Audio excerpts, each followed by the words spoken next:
নতুন একটা বাংলাদেশের জন্য কাজ করছে, অনেক সংস্কার হচ্ছে এবং অর্থনীতিও অনেক চেঞ্জ হচ্ছে। পাশাপাশি ব্যবসায়ীরা তাদের ব্যবসা পরিচালনার ক্ষেত্রেও নতুন নতুন করে অনেক দাবি জানাচ্ছে, ব্যবসা পরিচালনার জন্য তারা পরিবেশ চাচ্ছে এবং এরই মধ্যে আমরা দেখেছি যে গ্যাস সংকট খানিকটা প্রবল হওয়ার কারণে যারা বাংলাদেশে বিনিয়োগ করেছে তারাও কিছুটা সমস্যার মধ্য দিয়ে যাচ্ছে।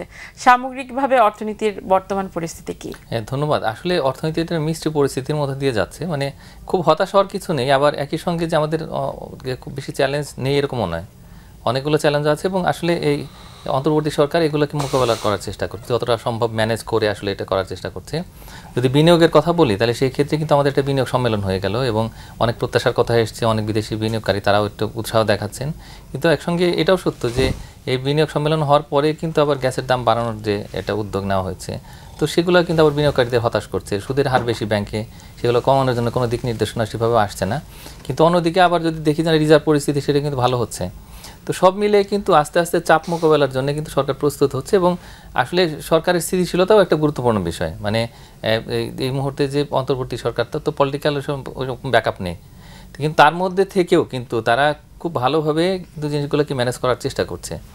আর অন্যদিকে একটু বিষয় যদি আমরা একটু দেখি যে আসলে আগে কারা বিনিয়োগকারী ছিলেন বা এখনকার যারা বড় বড় ব্যবসায়ী, তাদের মধ্যে তো অনেকেই আসলে এমপি ছিলেন, মন্ত্রী ছিলেন, তো যার ফলে রাজনৈতিক সংশ্লিষ্টতা যেরকম আর কি, যে তারা ওগুলোর মধ্যে দিয়ে গেছেন, ওই একটা অভিজ্ঞতা হয়েছে তাদের, যার ফলে তারা মনে করছেন যে ঠিক আছে নির্বাচনটা আগে হোক তারপরে বিনিয়োগ করি, এরকম বিষয় আছে। আবার অন্যদিকে যদি বিদেশি বিনিয়োগের কথা দেখেন তাহলে সেই ক্ষেত্রে কিন্তু দেখা যাচ্ছে যে ওই বিদেশি বিনিয়োগকারীরাও কিন্তু আস্তে আস্তে চিন্তা করছেন যে ঠিক আছে এটা রাজনৈতিক সরকারের সাথে সম্পর্ক গড়ে তুলবেন।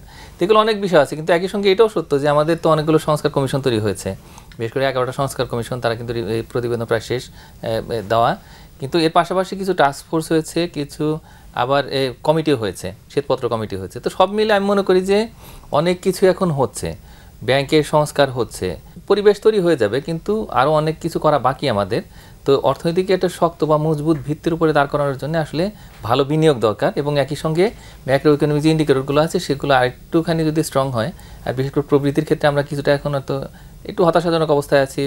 বড় বড় প্রতিষ্ঠানগুলো তারা বলছেন যে বিশেষ করে বিশ্ব ব্যাংক, তারপরে একই সঙ্গে IMF, ADB তারা বলছেন যে হয়তো এই বছরের যে জিডিপি প্রবৃদ্ধি সেটা 7% নিচে হতে পারে।